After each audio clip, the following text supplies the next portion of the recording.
მოკლედ ძალიან საინტერესო თემა გვაქვს ახლა ოქტომბრის თვე მთლიანად მთელს მსოფლიოში სამედიცინო საზოგადოებაში ცნობილი არის ვარდისფერი ოქტომბრის სახელით. ეს არის სოლიდარობისა და ყურადღების თვე ძუძუს კიბოს წინააღმდეგ ბრძოლაში. ეს თვე გვახსენებს, რომ ძუძუს კიბოს სკრინინგი და ამ პროცესში ერთმანეთის მხარდაჭერა გადამწყვეტ როლს თამაშობს სიცოცხლეების გადარჩენაში. მართალი ხარ გიორგი, ეს არ არის მხოლოდ ფერი ან სიმბოლო, ეს არის იმედის, ერთობის და სიყვარულის ფერი. ძალიან ბევრი ადამიანი, ბევრი ქალი, მილიონობით ქალი ებრძვის ამ დაავადებას და ჩვენ ეს ადამიანები და მათი ოჯახები მარტო არ უნდა დავტოვოთ ხო ამ ბრძოლაში. თითოეული სკრინინგი, თითოეული ნაადრევად დასმული დიაგნოზი, ეს არის პირდაპირ გადარჩენილი სიცოცხლე. აბსოლუტურად გეთანხმები ქეთი, სამედიცინო სტატისტიკა გვაჩვენებს, რომ ძუძუს კიბო ქალბატონებში ერთ-ერთი ყველაზე გავრცელებული სიმსივნე არის. სტატისტიკა ასევე გვაჩვენებს, რომ თუ დროულად მოხდება აღნიშნული დაავადების გამოვლინება და დიაგნოსტირება, შესაბამისად მისი სრული განკურნებაც კი ხდება ხოლმე, რაც ალბათ დამეთანხმებით, რომ რამოდენიმე ათეული წლის წინ ეს შეუძლებელი იყო და დღეს ნამდვილად სასიხარულო ამბავია. გეთანხმები ლაშა და ალბათ ისიც უნდა ვთქვათ, რომ ოქტომბერი ეს საერთოდ სოლიდარობის თვეა, იმიტომ რომ ის ქალები, რომლებმაც უკვე გაიარეს ეს გზა, ან ის ქალები, რომლებიც დღეს კიდევ იბრძვიან, ისინი მარტო არ არიან და ჩვენგან ისინი საჭიროებენ თანადგომას, ჩვენს მხარში დგომას. ეს ძალიან მნიშვნელოვანია, ვინაიდან ბრძოლა მხოლოდ კიბოს საწინააღმდეგო ბრძოლა, ეს არ არის მარტო ერთი ადამიანის საქმე, ეს საერთოდ არც მხოლოდ მედიცინის სფეროა და ეს მთლიანად საზოგადოების ვალდებულებაა. ეს არის მთლიანად საზოგადოების თემა და ამ ბრძოლაში ჩვენ ადამიანები მარტო არ უნდა დავტოვოთ და ყველამ ერთად უნდა ვიბრძოლოთ და ჩვენი მიზანიც ის არის, რომ ვარდისფერი ოქტომბერი არ დარჩეს მხოლოდ სიმბოლოდ, ის უნდა იქცეს რეალურ მოქმედებად, დროული გამოკვლევებით, ინფორმაციის გაზიარებით და რაც თავარია ერთმანეთის გვერდში დგომით.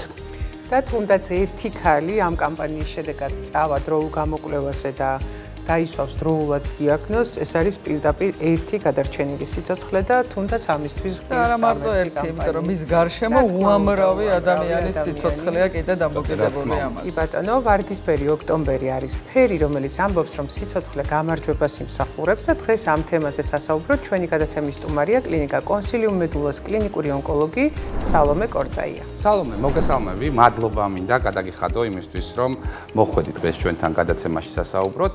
ძალიან აქტუალური თემაა და ოქტომბრის თვეში ყველამ უნდა ვიხმაუროთ ძუძუს კიბოს ცნობიერების შესახებ, იმიტომ რომ აი ქეთი მას თქვა, რომ ეს არის თუნდაც ერთი ადამიანი რომ მივიდეს და სკრინინგული კვლევა ჩაიტაროს. იმ სკრინინგული კვლევის დიაგნოზი შეიძლება საერთოდაც არ იყოს ძუძუს კიბო, უბრალოდ ეს არის სიფრთხილე გამოიჩინონ ქალებმა და დროულად მიმართონ სკრინინგს. ხო, აი მე მინდა პირველი შეკითხვით მოგმართო, როგორი ტენდენციებია მსოფლიოში ძუძუს კიბოს გავრცელებით და საქართველოში რა ხდება ამ თვალსაზრისით, რამდენად ეფექტიანად მუშაობენ ეს სკრინინგული პროგრამები და როგორია აღმოჩენა ამ დაავადების ადრეულ სტადიებზე. კი ბატონო, მოგესალმებით კიდევ ერთხელ და ჩვენს მაყურებელსაც მივესალმები. რეალურად რა უნდა ვიცოდეთ ძუძუს კიბოს შესახებ? ძუძუს კიბო ეს არ არის რაღაც ერთი კონკრეტული დაავადება. ეს არის, წარმოიდგინეთ, ერთი ტერმინი ქოლგა, რომელიც მოიცავს ბევრ სხვადასხვა ქვეტიპის არძევი ჯირკვლის ავტუსებიან სიმსივნეს. მსოფლიოშიც და საქართველოშიც ძუძუს კიბო პირველ ადგილზე არის ონკოლოგიურ დაავადებათა შორის ქალებში. ზოგადად ეს დაავადება ყველაზე ხშირად გვევლინება 40-დან 70 წლის ასაკის ქალბატონებში, თუმცა იმას არ ნიშნავს, რომ არ ხვდებით ან 40 წლამდე ან 70 წლის ზევითაც. რეალობა არის ასეთი, რომ შეიძლება ტერმინიც გაგვიგია დაავადების გაახალგაზრდავება, თითქოს ხშირად ამბობენ ხოლმე ამ ტერმინს. ანუ ეს იმას ნიშნავს, რომ ბოლო წლებში უფრო ხშირად გვევლინება დაავადება უფრო ახალგაზრდებში, კერძოდ აი 35-დან 45 წლის ფარგლებში, ვიდრე მანამდე. რეალურად სკრინინგი მოწოდებული არის 40 წლიდან, 40-დან 70 წლის ასაკის ქალბატონებს ყველას აქტიურად მოუწოდებთ და ეს მინდა რომ თავარი მესიჯი იყოს დღევანდელი დღის, რომ ჩაერთონ და აქტიურად მიიღონ მონაწილეობა ძუძუს კიბოს სახელმწიფო სკრინინგის პროგრამაში. რა რისკ ფაქტორები არსებობს ძუძუს კიბოს განვითარებისთვის და როგორ ხდება მათი მართვა? ძუძუს კიბოს რისკ ფაქტორები, რაც ჩვენთვის არის ცნობილი, შეგვიძლია დავუყოთ ორ ძირითად ჯგუფად. რისკ ფაქტორები, რომელიც კონკრეტული ადამიანისთვის შეიძლება იყოს რაღაცა მოცემულობა, ანუ ფიქსირებული რისკ ფაქტორები, რომელზეც ჩვენ ზეგავლენას ვერ მოვახდენთ და ამას ეწოდება უცვლელი რისკ ფაქტორები. გენეტიკური მაგალითად. ერთ-ერთი მათგანია გენეტიკური კი ბატონო. და მეორე რიგი რისკ ფაქტორებისა ეს არის ცვლადი რისკ ფაქტორები, რომელზეც ჩვენივე სურვილით შეგვიძლია გავლენა მოვახდინოთ და შევცვალოთ. მოდით უცვლელი რისკ ფაქტორები რო ჩამოვთვალოთ, როგორც თქვენ ბრძანეთ, ერთ-ერთი არის გენეტიკური მიდრეკილება და ოჯახის ანამნეზი, მოდი ამ ორს ერთად გავაერთიანებ. იმიტომ რომ რეალურად ხშირად ვამბობთ, რომ ონკოლოგიური დაავადება ეს არის რაღაც თვალსაზრისით გენეტიკური დაავადება. იმიტომ რომ განპირობებული არის ჩვენს ორგანიზმში გენეტიკური მასალის DNM-ის ცვლილებით. ეს ცვლილება შეიძლება იყოს თანდაყოლილი ცხოვრების განმავლობაში და შეიძლება იყოს შეძენილი. არის მთელი რიგი გენებისა, რომელიც განაპირობებს მიდრეკილებას ამ დაავადების განვითარებისკენ. და ერთ-ერთი მათგანი აქვე გავაჟღერებ ყველაზე მეტად რაც არის ცნობილი და შესწავლილი, ეს არის ეგრეთ წოდებული BRCA-ს გენის მუტაციები BRCA1 და 2. ამ გენის ამ მუტირებული გენის მატარებელი არ არის აუცილებელი, რომ ნამდვილად ცხოვრების განმავლობაში გახდეს პაციენტი, თუმცა რისკები იზრდება.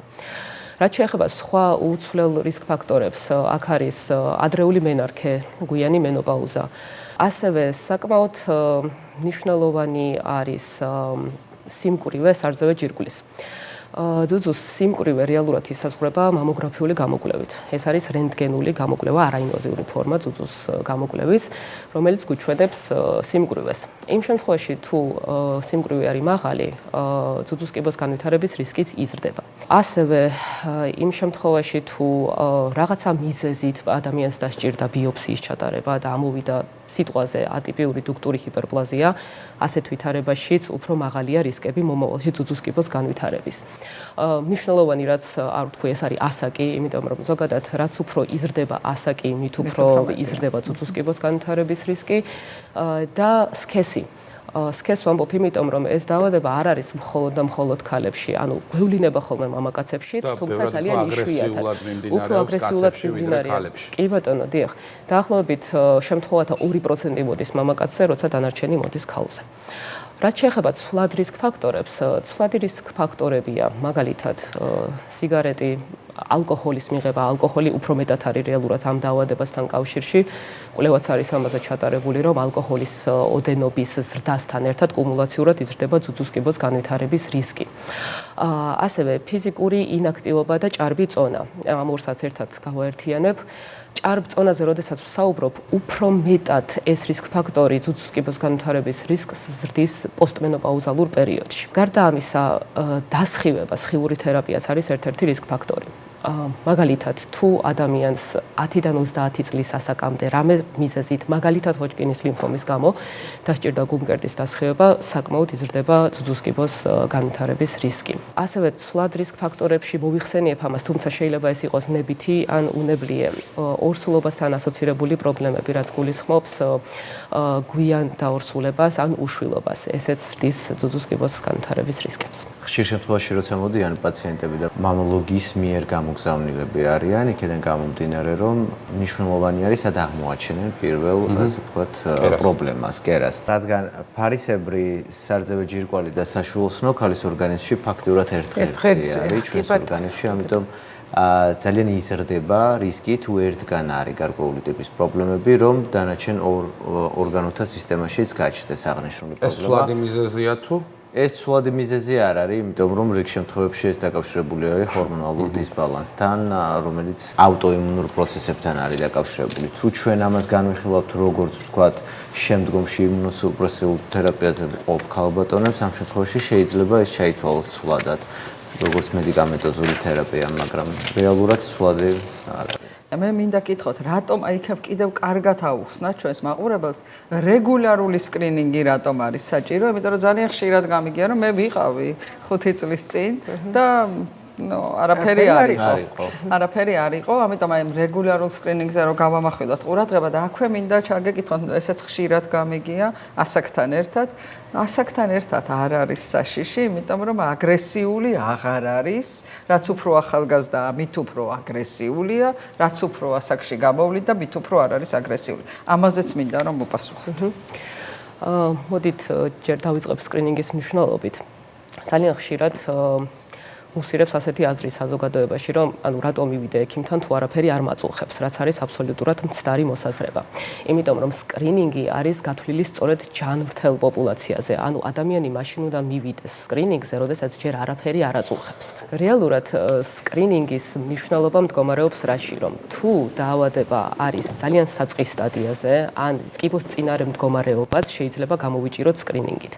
სკრინინგით გამოჭერილი დაავადების მოვლა ძალიან მარტივია, შედარებით მარტივია, იმიტომ რომ რეალურად გამოჯამრთელება და გადარჩენა უტოლდება 95-დან 99%-მდეა რეალურად ასეთ ვითარებაში. ხო, როდესაც სკრინინგზე ვსაუბრობთ, აქ ასევე ძალიან მნიშვნელოვანი უნარი არის თითოეული ქალისთვის, რომ აწარმოოს თვითგასინჯვა. აი ამ თვითგასინჯვის პატარა რჩევებს ხო ვერ მოგცემდით ქალბატონებისთვის, იმიტომ რომ ეს იქნება ძალიან ღირებული რჩევა ნებისმიერი ქალისთვის, რომელიც ახლა გვიყურებს. რაც შეეხება თვითგასინჯვაზე გვაქვს სხვადასხვა რეკომენდაცია, როგორც პრემენოპაუზალურ, ასევე პოსტმენოპაუზალური ქალბატონებისთვის. პრემენოპაუზალურ ასაკის ქალებში მენსტრუაციიდან მე-7-მე-12 დღის ფანჯარაში უნდა მოხდეს თვითგასინჯვა, დათვალიერება ძუძუს. ხოლო რაც შეეხება პოსტმენოპაუზალურ ასაკს, რეალურად თვის ნებისმიერი რომელიმე კონკრეტული დღე რომ აიღონ და ყოველთვიურად იტარონ თვითგასინჯვა. ანუ ყველა ადამიანს მოუწოდებთ იმისკენ, რომ იცნობდნენ თავიანთ სხეულს კარგად და ნებისმიერი პატარა ცვლილების დაფიქსირებისას მიმართონ ექიმს. ჩვენ ვისაუბრეთ სკრინინგზე, ჩვენ ვისაუბრეთ პრევენციაზე და ახლა ასევე ძალიან მნიშვნელოვანია მკურნალობის მეთოდებზე საუბარი. რა მეთოდებია მოწოდებული დღევანდელ დღეს ძუძუს კიბოს სამკურნალოდ? ძუძუს კიბოს მკურნალობას ზოგადად ჩვენ შეგვიძლია დავყოთ ორ ტიპად. ერთი არის ლოკალური ტიპის მკურნალობა, რაც გულისხმობს ოპერაციას და დასხივებას, ანუ სხიურ თერაპიას, ხოლო მეორე არის სისტემური თერაპია. ზოგადად ორივე მათგანი იხვეწება დროთა განმავლობაში და რაღაცა კოლოსალური სისწრაფით იზრდება მკურნალობის მეთოდების სისტემური თერაპიის კუთხით. დეკადების წინ თუ სიტყვაზე პაციენტს ვთავაზობდით მხოლოდ ქიმიოთერაპიულ მედიკამენტებს, დღეს გვაქვს მთელი არსენალი პრეპარატებისა. მათ შორის არის ჰორმონოთერაპია, რაც ჰორმონდამოკიდებული ძუძუს კიბოს შემთხვევაში ინიშნება ხოლმე. ჰორმონოთერაპია რეალურად ადრეც იყო წლების წინ, მაგრამ თანდათანობით იხვეწება და ახალი მედიკამენტები გვემატება. გარდა ამისა, დღესდღეობით გვაქვს ტარგეტული თერაპია, ანუ დამიზნებითი თერაპია, რომელიც ასე შეხედეთ, რომ კონკრეტულ სახეშეცვლილ ცილაზე, რომელიც პასუხისმგებელი არის სიმსივნის განვითარებაზე, სწორედ ამ ცილაზე მოქმედებს და ანადგურებს სიმსივნეს. და ასე ვთქვათ, ახალი სიტყვა ონკოლოგიური დაავადების მკურნალობაში ეს არის იმუნოთერაპია. იმუნოთერაპია დღესდღეობით გამოიყენება არა მარტო სარძევე ჯირკვლის მკურნალობისთვის, არამედ მთელი სხვა ტიპის ონკოლოგიური დაავადებების სამკურნალოდ. უბრალოდ მინდა ყურადღება გავამახვილო. იმუნოთერაპია ეს არის მეთოდი, რომლის საშუალებითაც ჩვენ ადამიანის დათრგუნულ იმუნურ სისტემას ვააქტიურებთ, იმიტომ რომ ზოგადად სიმსივნე თრგუნავს იმუნიტეტს. და უკვე გააქტიურებული იმუნური უჯრედები, ანუ ჩვენი ორგანიზმის ჯარისკაცები, ასე შეგვიძლია შევხედოთ, თავს ესხმის სიმსივნეს და ანადგურებს მას. ჩვენ ვისაუბრეთ სკრინინგზე, მაგრამ ასევე მნიშვნელოვანი არის სკრინინგის შემდგომ გარკვეულ დიაგნოსტიკაზე, ხო? ანუ დამატებით კვლევებზე. კლინიკა მედულაში რამდენად შესაძლებელი არის აღნიშნული დიაგნოსტირების ჩატარება? რეალურად კლინიკა მედულა პაციენტებს თავაზობს ყველა ეტაპს ძუძუს კიბოს დიაგნოსტირებისთვის. დავიწყებ ასე, რომ სკრინინგიც გვაქვს ჩვენთან, ხელმისაწვდომია სკრინინგი, რომლის ფარგლებშიც პაციენტი გაივლის რამოდენიმე ეტაპს, კერძოდ მამოლოგის კონსულტაციას და ფიზიკალურ გასინჯვას, რა თქმა უნდა, და რადიოლოგიურ გამოკვლევებს, მამოგრაფიას, საჭიროების შემთხვევაში ულტრაბგერით კვლევას და იმ შემთხვევაში თუ აღმოჩნდება რადიოლოგიურ გამოკვლევებზე რამე ტიპის ცვლილება, შესაძლებელია გაკეთდეს ბიოპსიაც. ბიოპსია სკრინინგის ფარგლებში ვარემ ვიტყვი, რომ ასპირაციულ ბიოპსიას ვთავაზობთ ხოლმე პაციენტს, რაც არის წვრილნემსიანი ბიოპსია, თუმცა ჩვენ, როდესაც ეჭვი გვაქვს ძუძუს კიბოზე, აქ უკვე გაიდლაინებიც მოგვიწოდებს, რომ გავაკეთოთ მსხვილი ნემსით, შედარებით მსხვილი კალიბრის ნემსით, ეგრეთ წოდებული კორ ბიოპსია, რაც საშუალებას გვაძლევს და მოპოვებული ნიმუშის მორფოლოგიური კვლევის ჩატარებას, იმუნოჰისტოქიმიას და ინსიტუ ჰიბრიდიზაციას და ასე შემდეგ. რეალურად ეს ყველაფერი, რაც ახლა ავხწერე, ჩვენთან არის აბსოლუტურად ხელმისაწვდომი. იმ შემთხვევაში თუ მოხდება დაავადების დიაგნოსტირება, ჩვენი სპეციალისტები გუნდურობის პრინციპით არჩევენ საუკეთესო სქემას და საუკეთესო გეგმას ადგენენ პაციენტისთვის, რომ მივიღოთ მკურნალობაზე საუკეთესო შედეგი. ჩვენს კლინიკაში ხელმისაწვდომი არის ქირურგიული მკურნალობა და სისტემური მკურნალობა. რას გულისხმობს ქიმიოთერაპია, იქნება ეს ჰორმონოთერაპია, ტარგეტული თუ იმუნოთერაპია. მოკლედ, ძალიან მნიშვნელოვანი ინფორმაცია მივაწოდეთ ჩვენს მაყურებელს. ჩვენ კიდევ ერთხელ უნდა ვთქვათ, რომ ძუძუს კიბო არ არის დაავადება, რომელიც კლავს და ამ დაავადებას ბევრი სტიგმა დასდევს, რაც მთავარია, რომ მნიშვნელოვანია, რომ ადამიანები მივიდნენ და დროულად ჩაიტარონ სკრინინგი და შემდგომ ხო, კიბო ეს არ არის, ხო, რაღაც განაჩენი, ახალი ცოტა რთული ცხოვრების გზაა და ძალიან ბევრმა მილიონობით ქალმა ეს დაავადება დაამარცხა. ნამდვილად და საზოგადოების ინფორმირებულობას და სწორ დამოკიდებულებას ამ საკითხის მიმართ ძალიან დიდი მნიშვნელობა აქვს და ოქტომბერი ეს არის შესაძლებლობა, რომ კიდევ ერთხელ შეუერთდეთ ამ კამპანიას, ჩვენი ხმა მივაწვდინოთ ჩვენს მაყურებელს და ნამდვილად თუ ერთმა ადამიანმა მაინც ამის შემდეგ წავიდა და გამოკვლევა გაიკეთა სკრინინგული გამოკვლევა და ამითი დაიზღვია თავი, ეს იქნება ნამდვილად ძალიან მნიშვნელოვანი მიღწევა ჩვენთვის. და ალბათ ისიც უნდა ვთქვათ, რომ სკრინინგულ კვლევას სახელმწიფო სრულად კი, ეს ძალიან მნიშვნელოვანი, რომ ხელმისაწვდომია სრულად უსასყიდლოდ საქართველოს მოქალაქე ქალბატონებს. მოკლედ, ამ საუკუნეში ქალები ძუძუს კიბოთი აღარ უნდა კვდებოდნენ, ჩემი აზრით, იმიტომ რომ თუ ადრეულ სტადიაზე მოხდება სიმსივნის აღმოჩენა, ყველაფერი შემდგომ ძალიან კარგად იქნება. მადლობა, რომ იყავით ჩვენი გადაცემის. დიდი მადლობა წარმატებები.